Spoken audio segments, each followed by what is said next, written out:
Hello there, and welcome back to BioNexus Health podcast series. Today, I'm continuing to try and answer another question from the long list of questions that we receive from our viewers and our patients.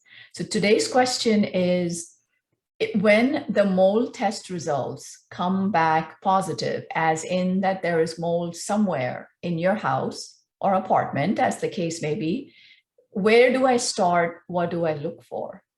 Welcome to the BioNexus Health Podcast with Dr. Jodie A. Dashore, who holds a Ph.D. in Integrative Medicine, is board certified in Integrative Pediatrics, an internationally recognized pioneering clinician, and author. And now here's your host of BioNexus Health Podcast, Dr. Jodie A. Dashore. So let's begin at the beginning. In some countries, indoor environmental professionals are available. Additionally, building biologists, mold certified home inspectors are available as well. So some countries, there's a choice who you can call and ask for help. I usually recommend that you get one company that comes in for testing to see exactly where the mold is coming from.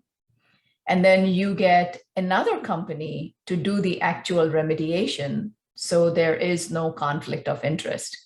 Most of my patients have reported really good results when they practice this method. When you have no such help available, what do you do then? Then you have to rely upon yourself, rely upon information and knowledge online, and get a local contractor to help.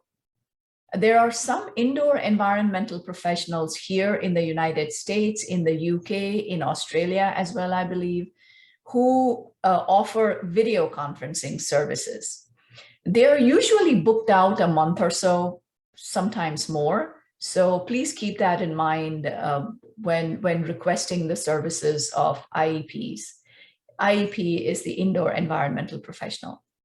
However, let's go down the list of what you should be looking at if you want to get a local contractor and start investigating where the mold is coming from. Okay, so the first place would be look at the roof. Have you had any roof leaks? Is there any leak on the roof, especially if it is a flat roof?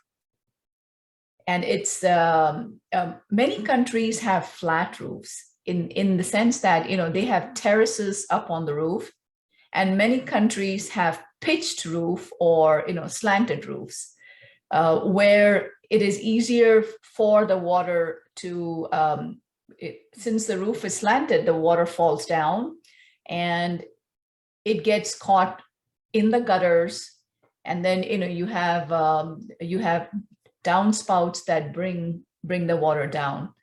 So depending where you're at, look at the roof, see if there is any leaks, see if there is any old water damage. Keep an eye on that with the next rainfall or the next snowfall. That's one. Next is look inside.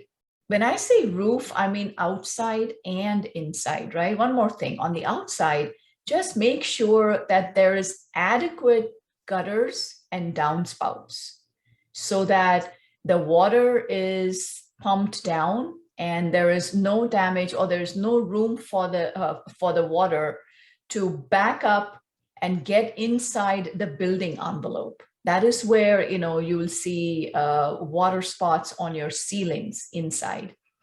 So have a look at the gutters, make sure that they're there, make sure that they are patent, meaning they are open, then make sure that they are the right size.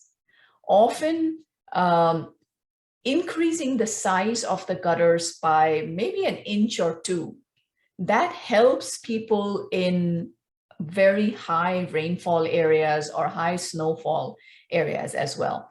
So look at the roofs, look at the shingles. look at any kind of damage. Is there any cracks in the roof? Is there, if it's a pitched roof, if you have shingles on the roof, is there any area where water can get in, right? Sometimes it's a nail. I remember with my roof once, we had a little bit of a leak all the way down through the attic to the ceiling, and the sheetrock on the ceiling got wet. And then it started to bubble, and then we had some water falling. So it looked like a big issue, but when my roofer went up on the roof to check, it was 2 nails that had come loose.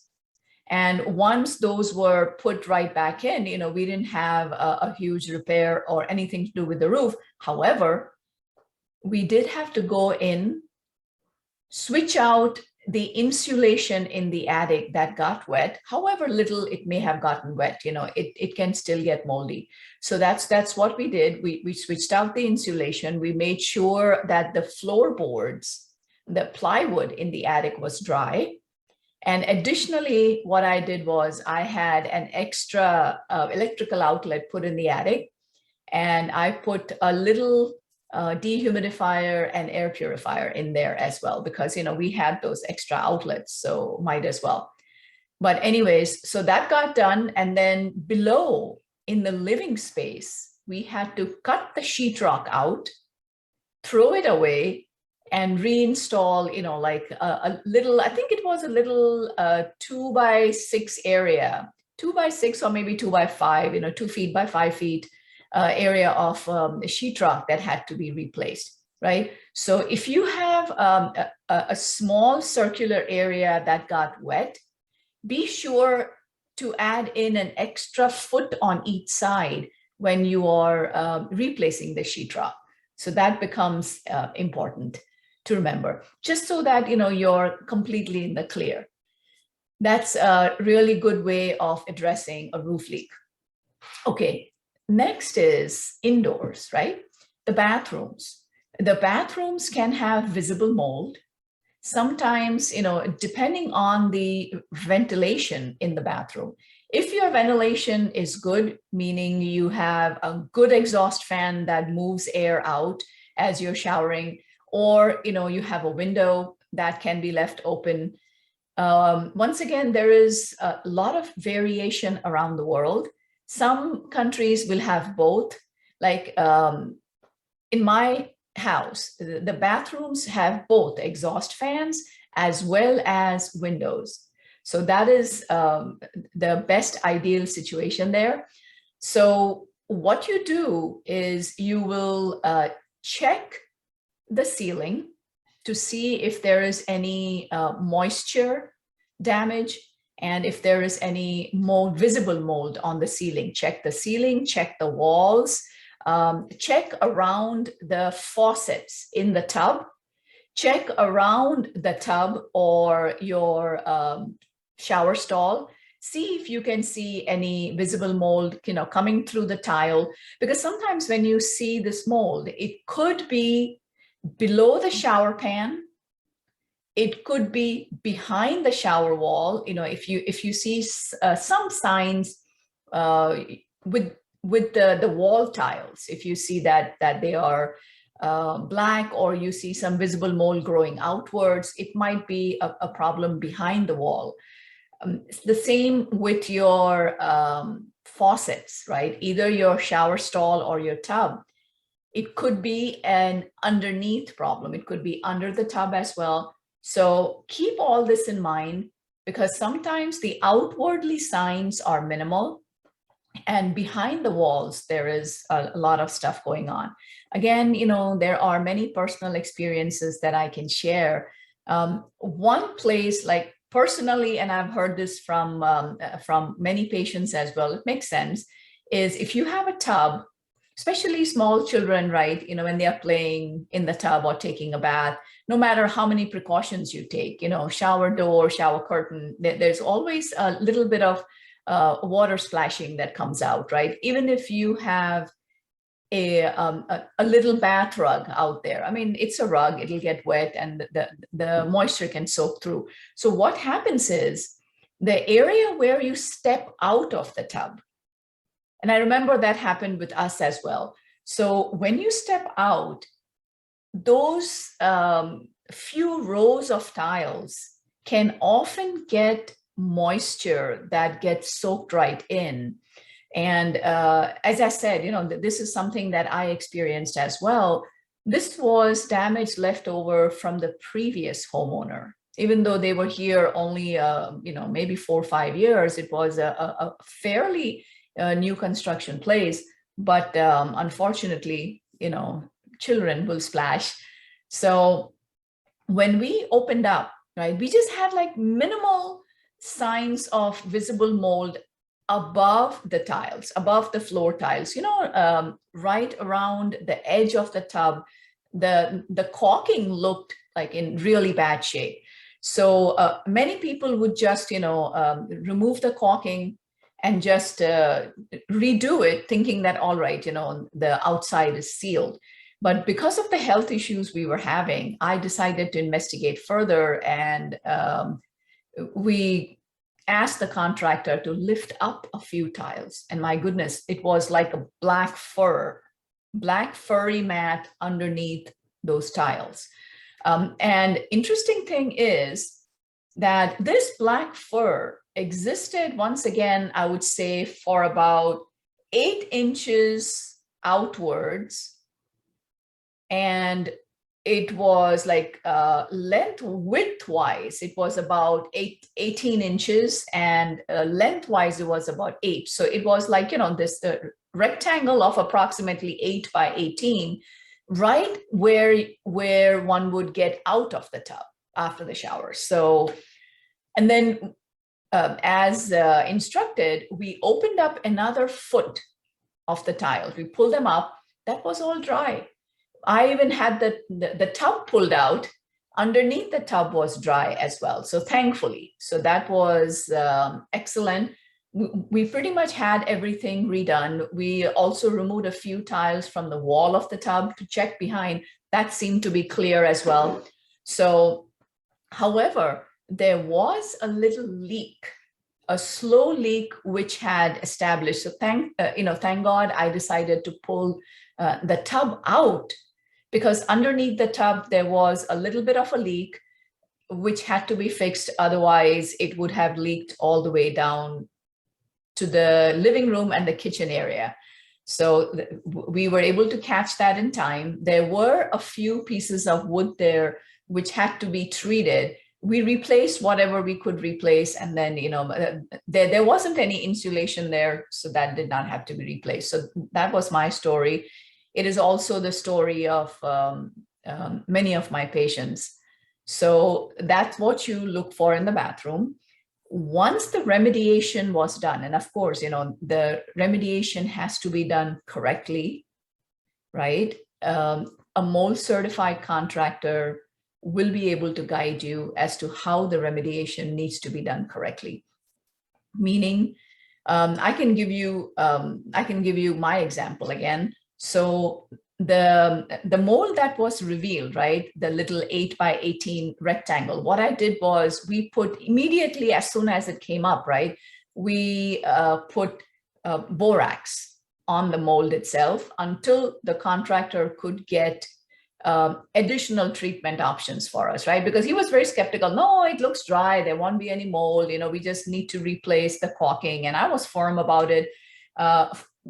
Many contractors can be stubborn, so you just have to hold your own ground. It's just, you just need to get done what you need to get done.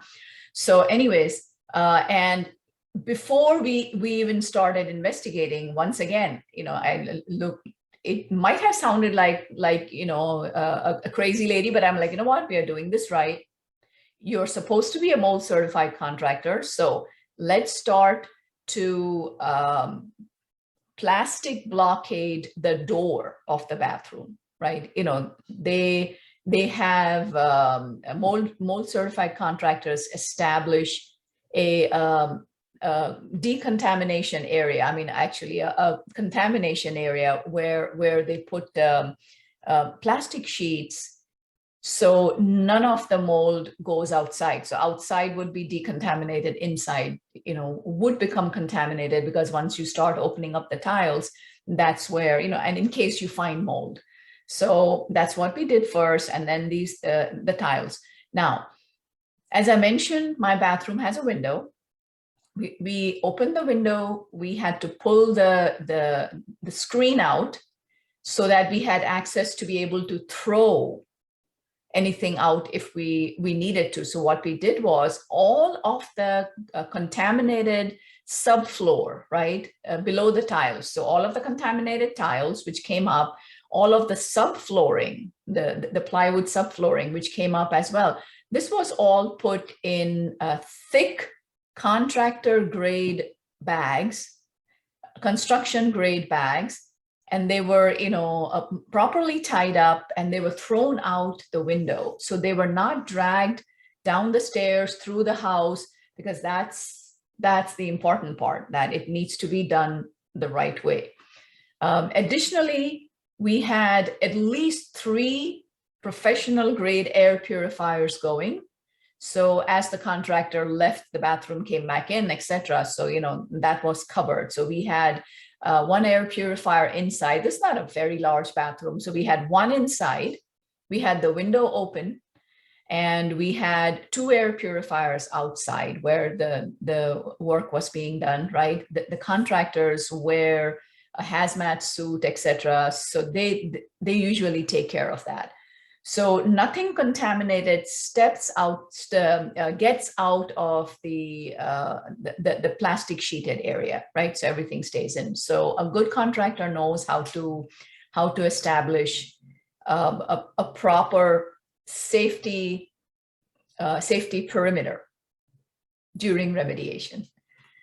So post remediation, what we did was we upgraded the exhaust fan to a stronger one. We made sure that all of the caulking, everything was like, super professional grade.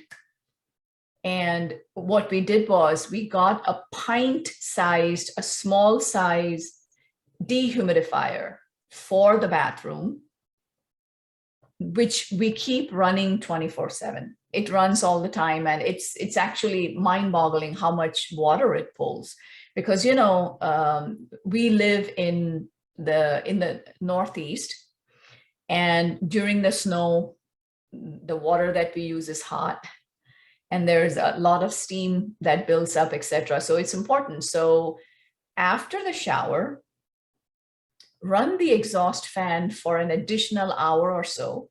Keep it running. Obviously, during the shower, it keeps running, right? And if possible, leave the window open as well. Depending on the weather, you can leave the window open for a couple hours, or you can leave it open for 15 minutes. Whatever you can do is going to be beneficial. I mean, seriously, it's been 8 or 9 years since we had the bathroom redone. And not even once have we seen a speck of mildew or mold on any caulking anywhere around the tub. We had to do the similar repair in the master bathroom as well. So, jacuzzi, shower stall, nothing. There has been not even a speck of mold. Obviously, we have a cleaning person who comes in and cleans every other week or maybe once a month, depending on how it goes. And so all of the dust is cleaned out. What we also do is we vacuum the exhaust fan, the exhaust fan grill that goes on top. That is vacuumed as well. So dust, as we know, can be food for mold. So you just do the best you can. I do keep my windows open every single day, both the bathroom windows, even if it's for 15 minutes, rain or shine, snow or shine, or ice or shine, whatever the weather here in the Northeast may be. But every day it's kept open. And, I have the dehumidifier running 24/7. Now in the master bath, the dehumidifier is slightly bigger. I think it's about 3 pints. The one in the main bathroom and the smaller bathrooms, it's just, pint size.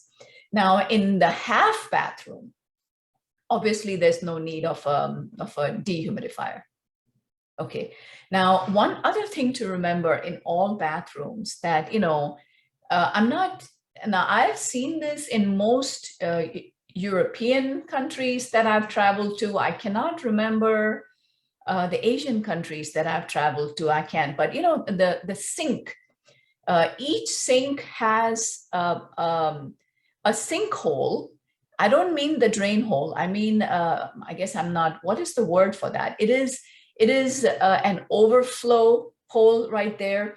So when you're looking down at the sink, the little hole is on the sink wall towards you. The drain is obviously, inside the sink. So have a look at that hole, right?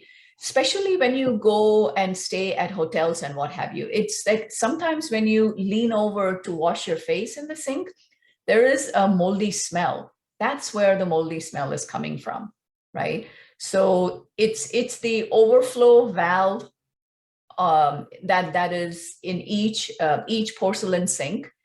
And if you look inside, you can see it can be quite moldy.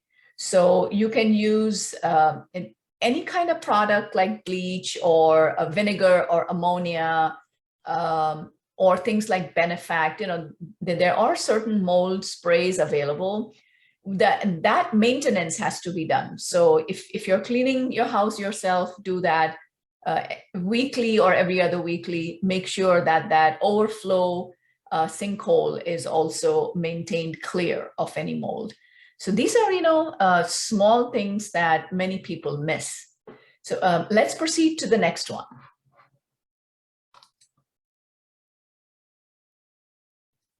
The next one would be the windows. Check on the outside, right? Check if there is any kind of water damage, especially if your siding is stucco. Brick, sometimes I've heard from patients that some of the bricks come loose and there is, a lot of moisture in that area. And many people sometimes don't realize that if the bricks outside are so obviously loose and or there is a moisture filled area around the bricks, that may very well be getting inside the building envelope. So once it gets inside the building envelope, if it is near the windows, then it can get further inside the building envelope, and you will see mold problems below the window, around the window seal, all around the window seal.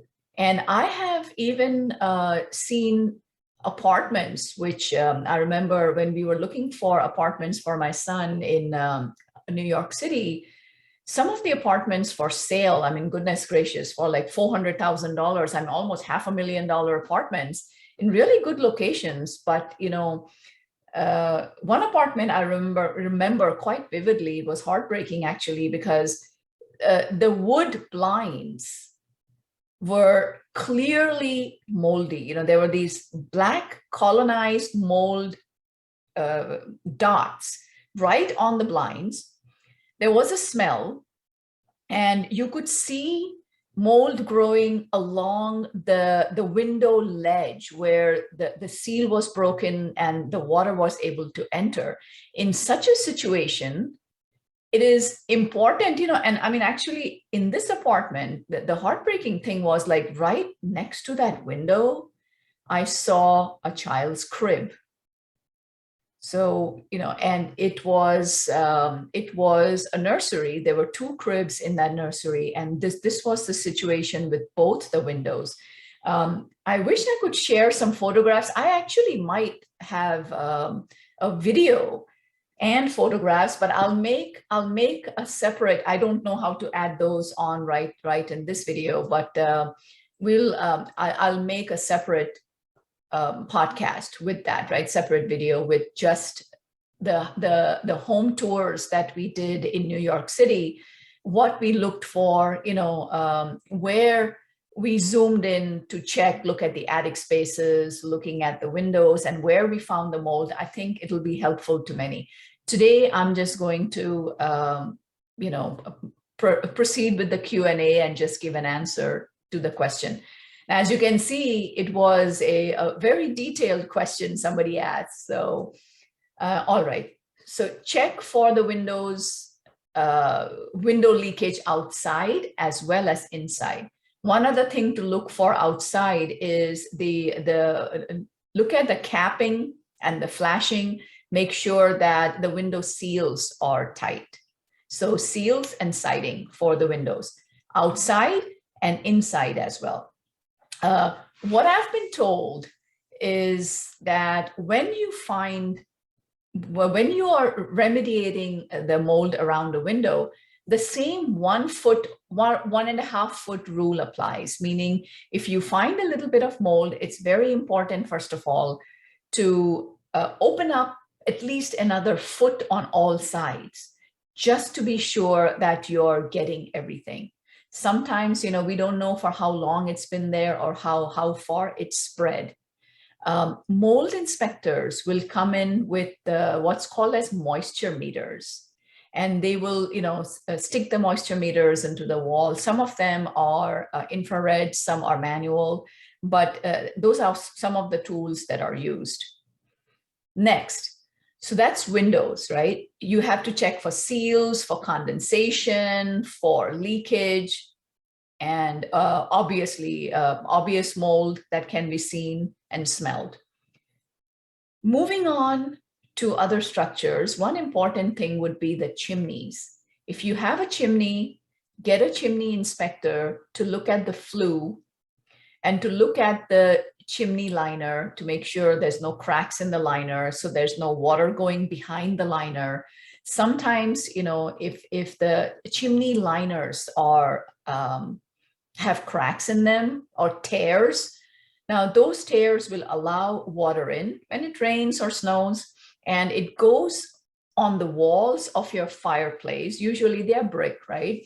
So it goes along the walls, and if your chimney inspector, they usually have cameras that go in the chimney itself, and they can see what's going on, and both ways.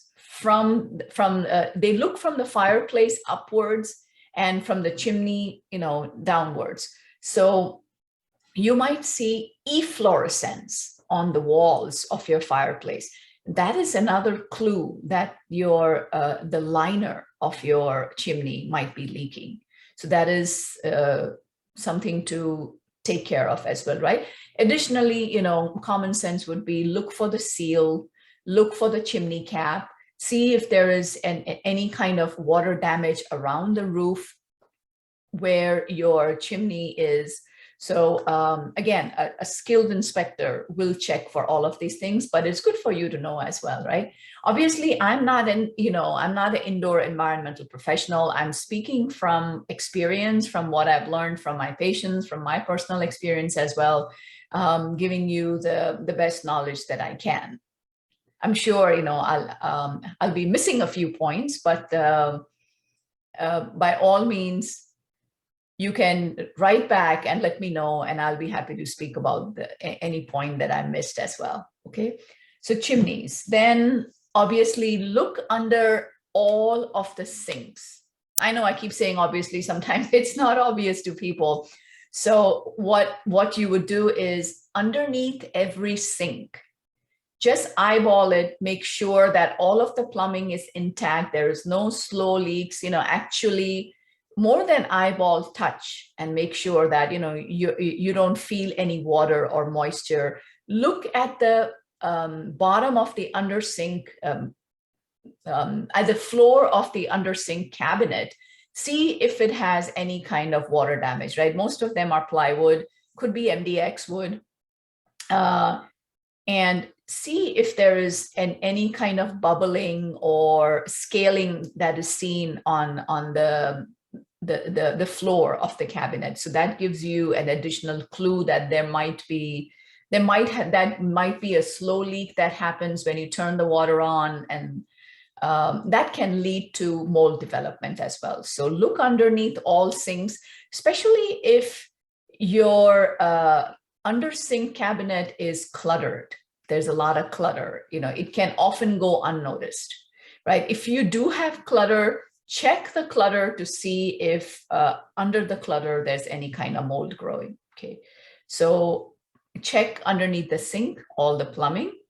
If you have a garbage disposal attached under your sink, especially it's usually the kitchen sinks that have the garbage disposals. So check those to see if they are, adequately sealed, if there's any mold growing. Your nose, your hands, your eyes will be your best tools in this situation. So underneath the sink, many of us have water filters that are attached to the sink as well. Like I myself have a reverse osmosis water system. So there's filters on one side, there's this 4-gallon tank that also goes under the sink. So there is just, a lot of necessary stuff. I don't have any clutter whatsoever, but, just a couple, one roll of garbage bags, some vinegar, and that's all I have there.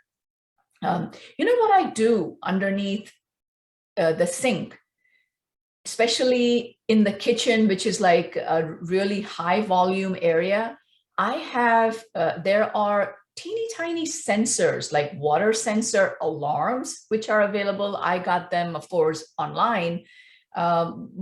Your country might have some option as well. So these little alarms, I have them on a water absorbent pad underneath in the sink cabinet, right? Because I have, this 4-gallon tank, which is reverse osmosis water, and that is usually under pretty high pressure. So God forbid, should something happen, and God forbid, should that tank ever get like jostled violently, it could spill over. So I like to be prepared in high water volume usage areas like the kitchen sink. I have a big farmhouse sink as well. So water alarms under the sink, right? Then under the dishwasher.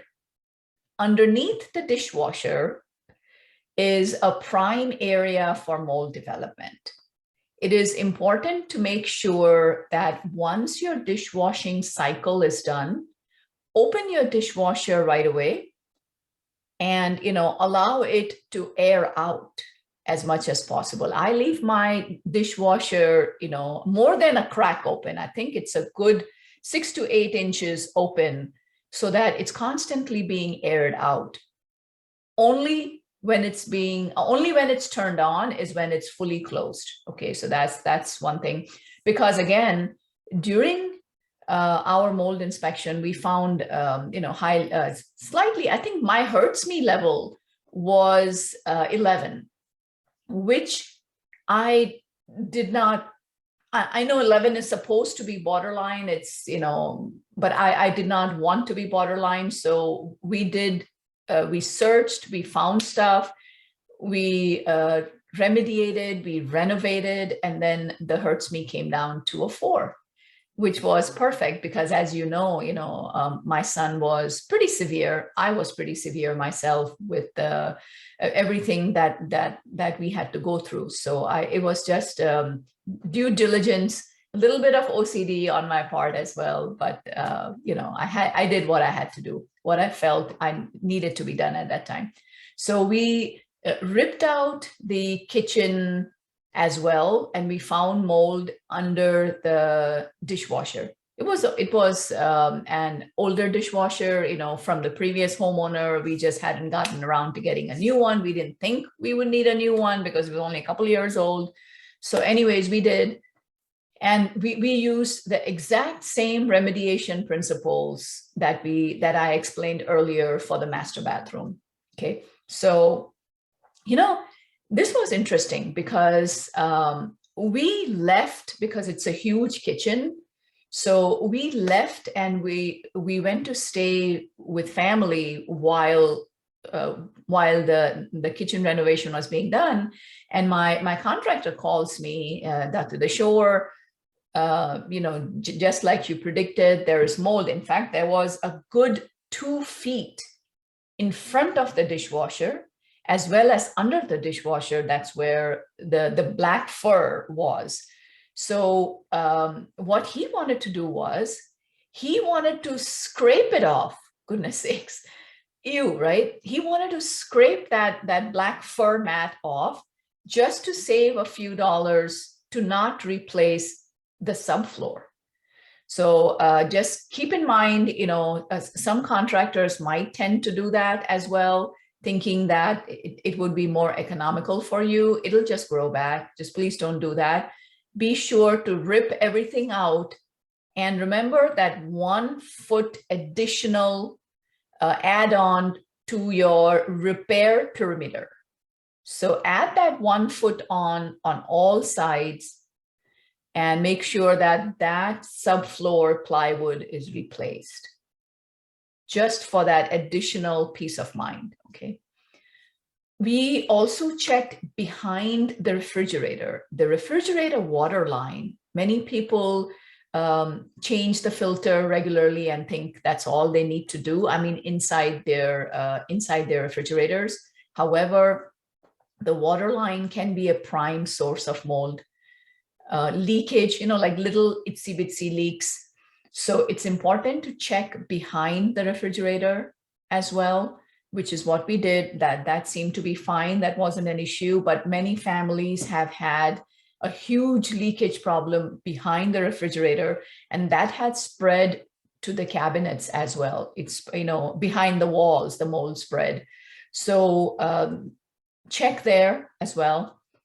Then we move on to, kitchen, we spoke about. Let's talk about the laundry room next. Okay, so laundry room, same thing, there's your washing machine. I've done a separate podcast on the washing machine. So please look for that podcast for additional information. But long story short, for the laundry room, look behind the wall of the washing machine, because that's where there is your water input valve, and you have your plumbing there. So anywhere there's water, plumbing, there is a possibility of leaks, and there is a possibility of invisible mold actually growing. Be invisible in the sense that you can't see it on the sheetrock, but it may be behind, and it could be contaminating your washing machine and your clothes through the water flow. So laundry room, important. What precautions to take in the laundry room, it's in another video. We'll try to link to the video below as well. I mean, I'll try to link to the laundry machine care, etc., a laundry room video right in the comments section of this video. In the, not comments, I'm sorry, in the description section of this video.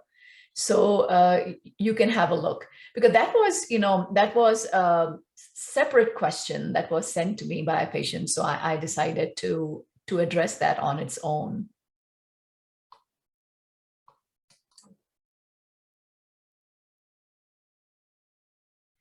So let's go on to the next area, basements and crawl spaces.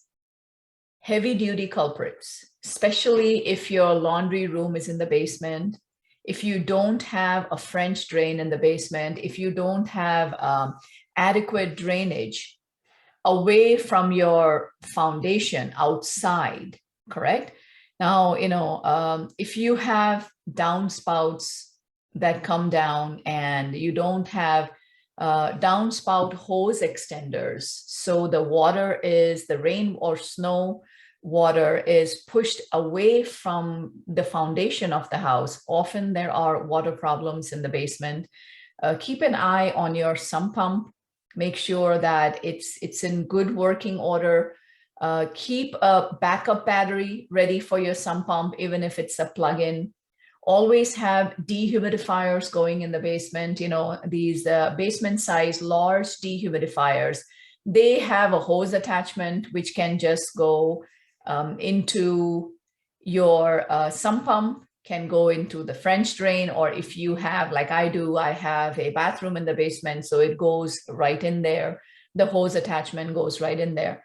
But it's very important to make sure that your basement is not water damaged. It's a very common area to get water damage. You know, with the recent Hurricane Ida, we saw in many states, right, including Pennsylvania, New Jersey, New York, many basements were just flooded with rainwater. It was just, it was a hurricane. So there was a tremendous amount of rain that came through. But these events do happen in many parts around the world, in many states in the United States as well. So it's important to be prepared. It is best to keep, if you live in one of these high risk states or one of these high risk areas where water damage is possible, it is best to keep the basement just functional, instead of finishing it off and trying to make it, living space. Many people do. Many people love to have additional playrooms or, media rooms or man caves or woman caves or whatever you want to call it in the basement. But it's important to exercise due diligence and due caution, right?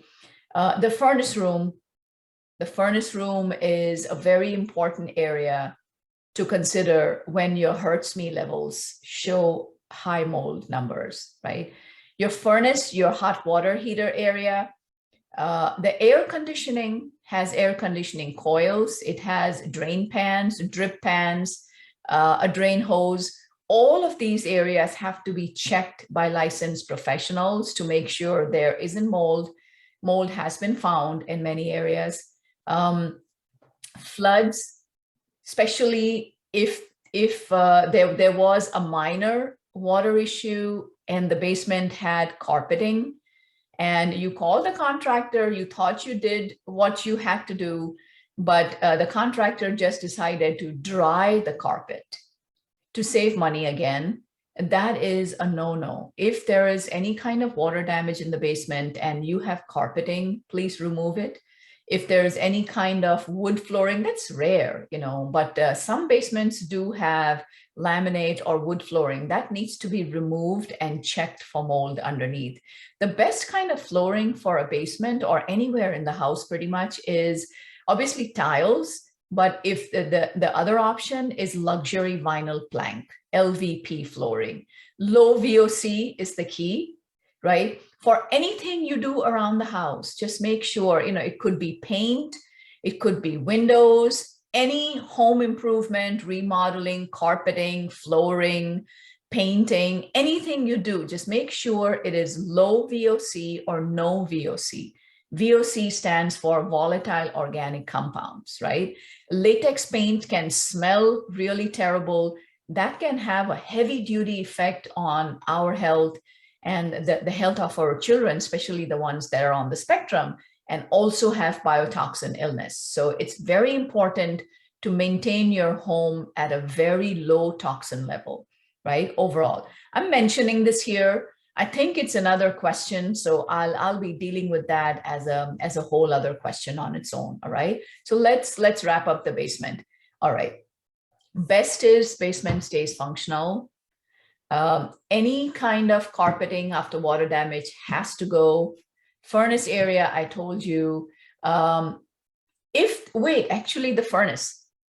If you have a humidifier, right? Humidifier attached to the heating side of your furnace, then you should be sure to throw it out. Detach it and get rid of it. We had to do that as well. It is a heavy culprit for mold.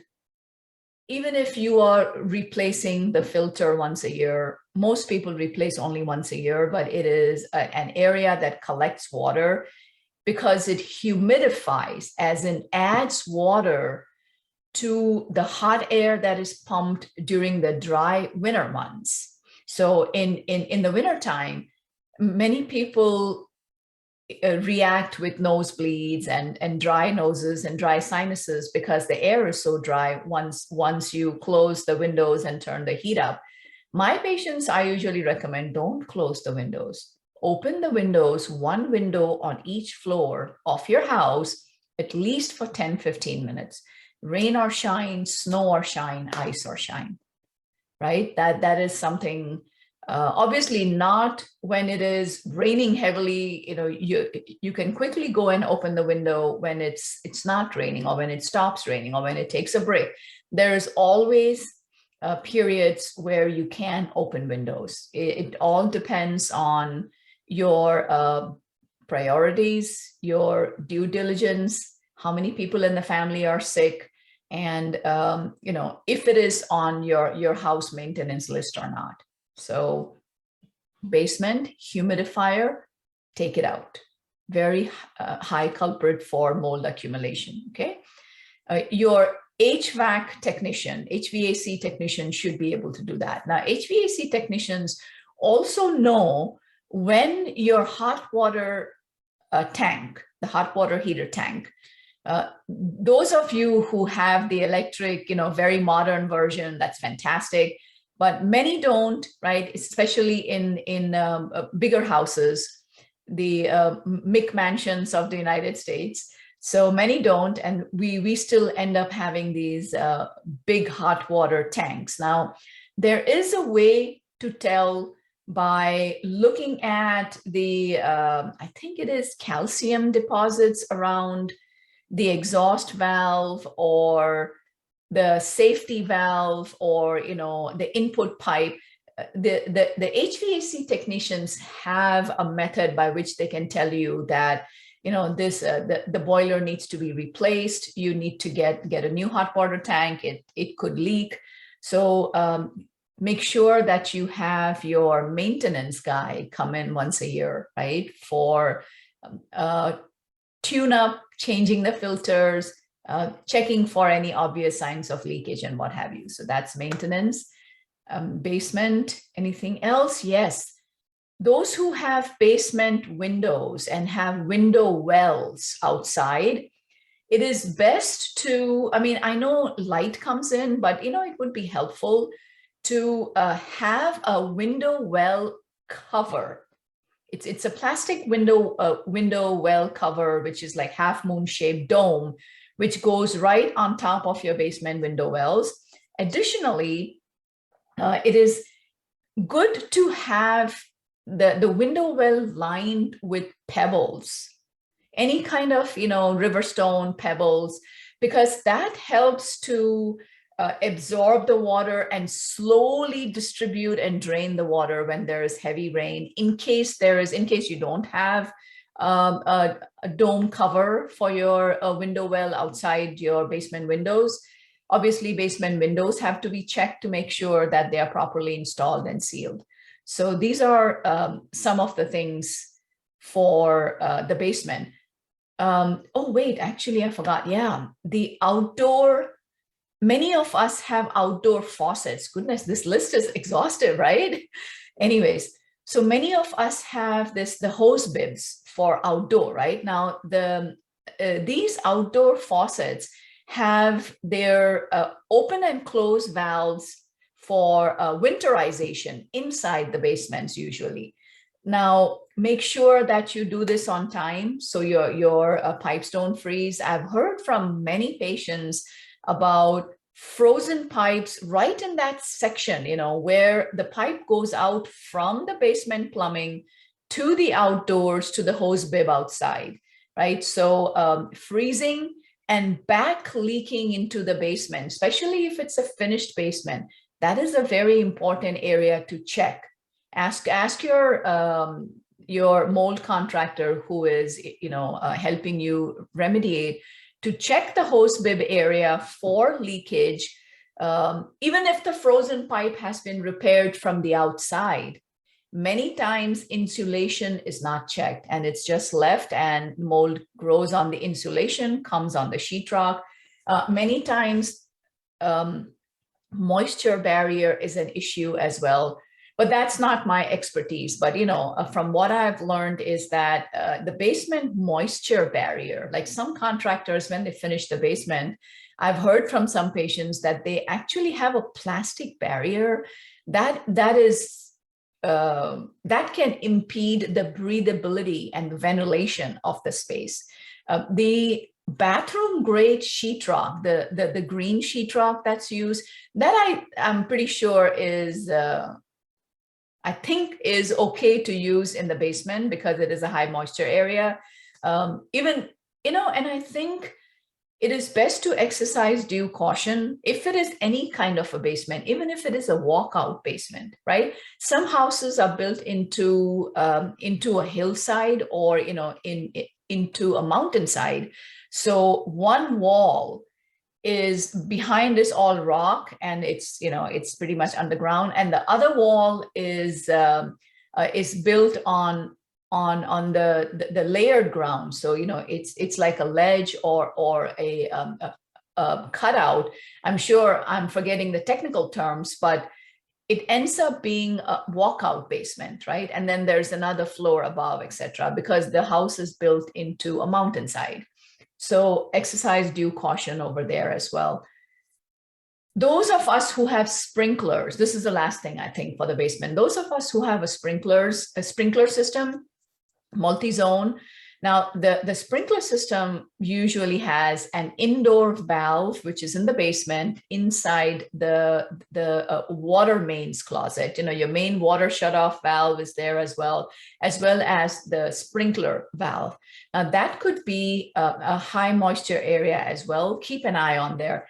I have a couple of dehumidifiers, smaller sized ones in the basement.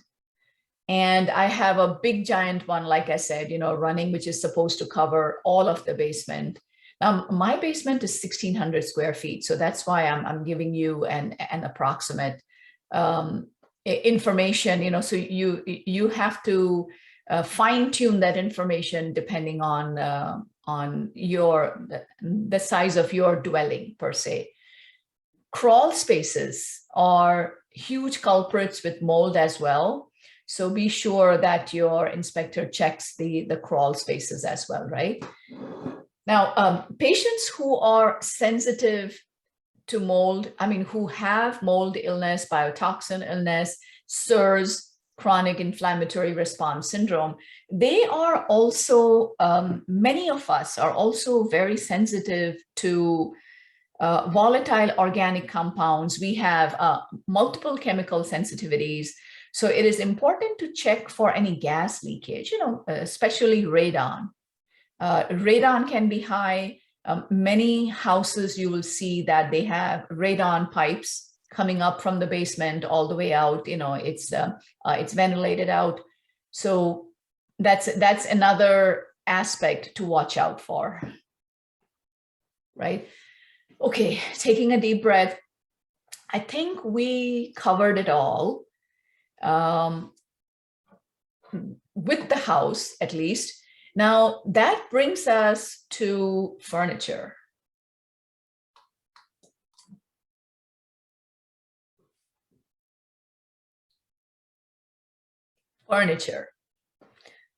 Now, actually, sorry, before I go to furniture, I just want to finish with furnace.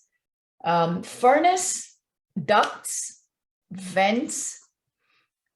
If you have hot water baseboard heat, if you have window air conditioners, split ACs, please always check those out. Check for water damage.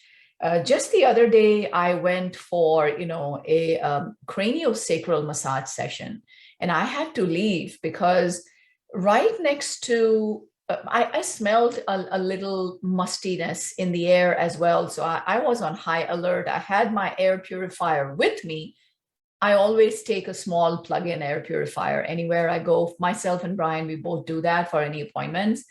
I had done my binder. I did my Formula 1 nasal spray for Marcons before I went here. And since this was the first time I was going in, but I do that anywhere I go anyways.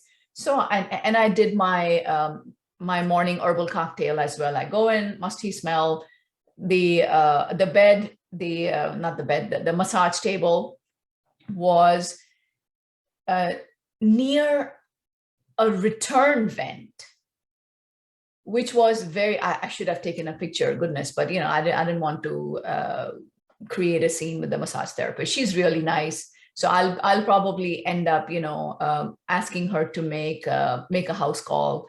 But unfortunately, the return vent was very obviously moldy. There was black mold. Some people, I guess, they mistake it for dirt, right? But this was pretty obviously mold. It was literally black, ink black, and mold and moldy, and there was that musty smell. So I knew, and she had all fabric furniture, which is very unfortunate. So moldy house, usually fabric furniture needs to go. If you are buying furniture for your house, try and keep it non-fabric, or yeah, it's best. I mean, that's the best advice that I can give. I'm sure there's more information on the internet, how to handle fabric furniture, but I would rather not take any chances with fabric. If it is new furniture you're buying and it's like leather or leather lookalike, once again, what I like to do is to make sure that it's properly aired out for a couple months in the garage. Or what I'll do is I'll get floor samples. And I've had success, maybe some of you might not have had success. I've had success with floor samples, which are thoroughly deep cleaned and further aired out for a couple weeks in my garage before I bring it to the house. I mean, deep clean, meaning HEPA vacuum, head to toe, every square inch, and also wiped down with the small particle wipe down formula that I've shared with you guys, with my patients as part of your protocol. So all of that is done before any new furniture is brought in. I've heard many stories from my patients, brand new furniture wrapped up in plastic, supposedly, right, delivered from the warehouse itself. Once again, long story short, furniture, what this patient found out is in their particular warehouse, that particular furniture company, that the couches are stored like not wrapped in plastic, literally one on top of the other, because warehouse space is premium in New York City, isn't it? So they're stored, in piles. And when one is ordered, the one from the top of the file is taken, wrapped up in plastic, and delivered to the client. Now, what this lady found was that underneath the couch was dusty and there was mold. Underneath the cushions, there was mold. So since her apartment had already been contaminated, she had to ask the company to take the couch back. And then she exercised due diligence when she bought other furniture. Then there was another patient of mine that she went to visit a new construction, $2.5 million home in the suburbs of New York City, or maybe it was LA. I think it was LA. And LA, I mean, Los Angeles, California, and a couple $1 million house, brand new, finished basement, elegant, beautiful home. But when she did the Hertz Me analysis, it came back as a 36, 32, 24 in the basement.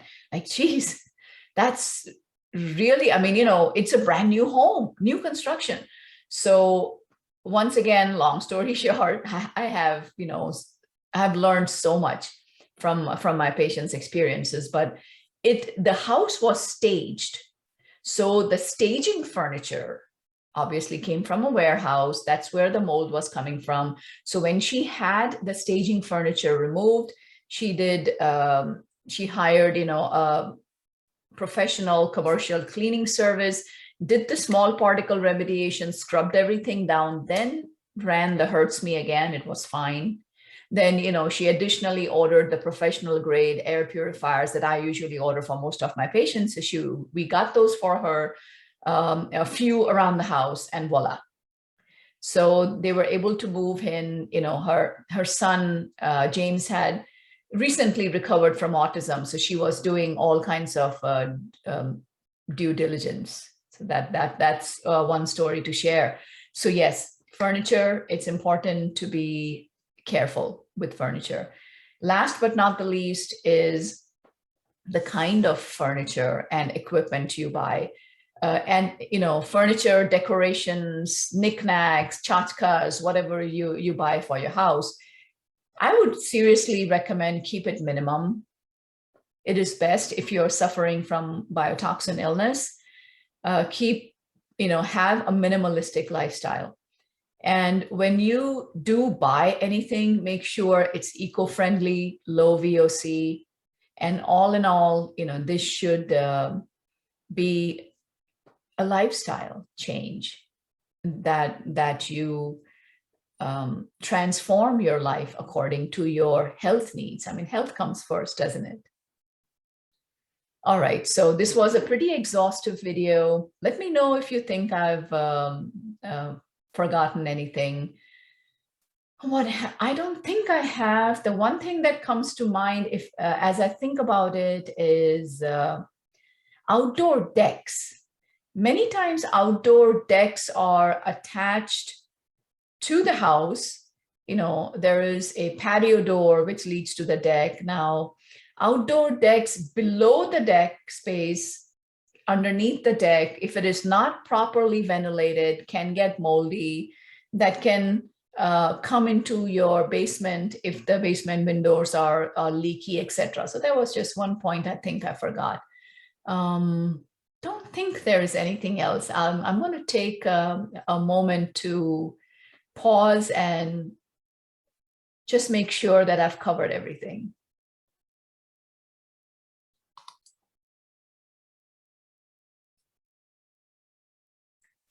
Okay, so two more things came to mind, right? Drop ceiling tiles, sheetrock ceiling, and outdoor landscaping. So one step, let's talk one thing at a time. So outdoor landscaping. Make sure that you don't have a lot of brush close to the foundation or the walls of your house. It helps twofold, right? Trim it back, trim it away from the walls and the foundation. It works twofold, right? Keeps your basement in better shape. Additionally, mold and bugs and insects don't get inside as well. So it's good to keep your brush trimmed away from the house. Second, I don't know what to say about those of you, who have houses that are older and have these vines climbing all over. Goodness, just exercise due caution, please. Now, what was the other thing I said? Yes, indoors, drop ceiling tiles. Drop ceiling tiles, if you see water stain, replace the tile, look behind, check the insulation, make sure that there isn't any consistent problem or a slow leakage, okay? Then the same thing for any kind of a water stain on a ceiling. Now, I think, not just for the house, all of these would also apply for what I spoke about today, the rules, regulations, the tips will apply for your office space as well, wouldn't it? So depending on where your office space is, I actually had one patient, again, one of my stories, one patient, brilliant professor at a local Ivy League university, and basement office, ceiling tiles were drop ceiling tiles. Many were water damaged. And what the maintenance and facilities department would do was to come in and just replace the offending tile. That's it, without any due diligence. And this poor professor of physics, brilliant lady, my goodness, but biotoxin illness was not her expertise. So in her mind, As long as the damaged drop ceiling tile was replaced, she's fine, and she wasn't. And this continued for many years until she completely crashed. But the story has a happy ending. We were able to get her better, and we were able to negotiate with the university to fully remediate her office space, make sure that they had air purifiers, dehumidifiers. They ripped up the carpet, installed vinyl plank flooring, and she has maintained good health. They're actually waiting to relocate her to a brand new building, above ground level office on the second floor. But we had to wait a little bit for that, since the basement office space was now okay, but not fully desirable, but in much better shape. But then the new building was all full of VOCs. So we're just waiting for that space to air out. We have air purifiers running, and once the space airs out in 6 to 8 months, then we will transfer her. She'll move over to the new office space. So, it's bright and sunny. She can open the window. She can let the sunshine come in. So I think she'll be in much better shape. She is a tenured professor. So, and quite widely acclaimed in her field. So the university is being very helpful. So that's awesome, right? So yeah, that's the story with ceiling tiles. Don't think that just replacing them and the problem's gone away. It's not. It could still be in the insulation. It could have traveled to the drywall of the walls itself. Okay. Now, actual ceiling that is sheetrocked anywhere, if that has a water stain, and if it's dry, same thing. Due diligence, please. Rip out the sheetrock very, very carefully by a mold certified person, so that the sheetrock, so that the area is enclosed off, that there is an enclosure established, enclosure zone established before they start cutting out the ceiling sheetrock and what have you. So it has to be done with due diligence, again, properly. All right. Okay. Phew. Finally, I think I covered pretty much everything that you need to look for if your hurts me comes up as high. Right? I think the same points would apply if you are going for a new home search, even if it's a brand new construction, and homes, houses, apartments, condos, this is what needs to be done. Due diligence. Look for all of these areas before you commit to buying, or before you think that the remediation is complete, right? Don't forget the post-remediation small particle wipe down. That is very important as well.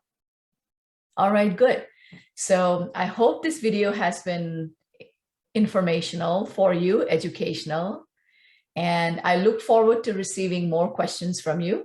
I will be back soon with an answer to another question. I have about 22 or so questions to answer. So this was just one question. So anyways, keep those questions coming. Thank you for joining me today. I'm Dr. Jodie A. Dashore, and I look forward to seeing you next time. Namaste.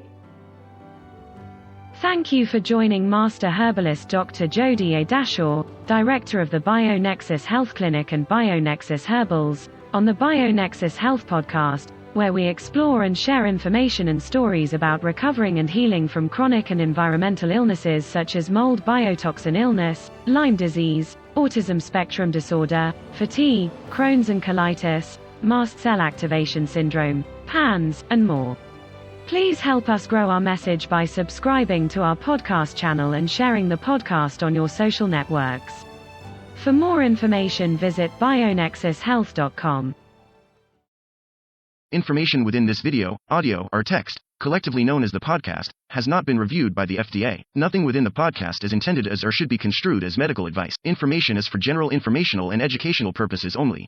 Consumers of the podcast should consult with their healthcare practitioners for medical recommendations. Seek the advice of a qualified healthcare provider. Do not disregard the advice of a healthcare provider based on any information from the podcast. The information within the podcast may contain information concerning dietary supplements or over-the-counter products that are not drugs. Our dietary supplement products are not intended for use as a means to cure, treat, prevent, diagnose, or mitigate any disease or other medical or abnormal condition.